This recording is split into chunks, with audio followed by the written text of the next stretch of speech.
In today's video, we'll learn how to use Chatgpt for learning languages.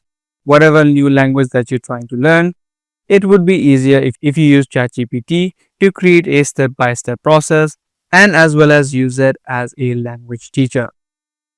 So starting off, you can give this prompt which says give me the step-by-steps on what I need to do and how you can help me out in this process.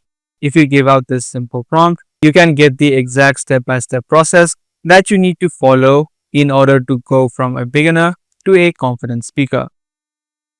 So once you give in this prompt, it's going to show you the exact steps that you need to follow in order to start and confidently speak this language.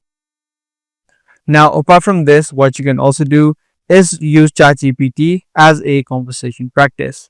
So you can ask Chatgpt to create a conversation or have a conversation with you as well.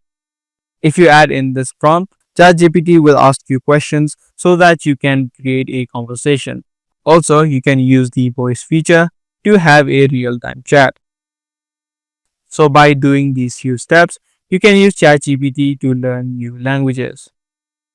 I do hope this guide video was helpful to you. If it was, be sure to subscribe, share, and also give this video a thumbs up. That's pretty much it for today. I'll see you in the next one.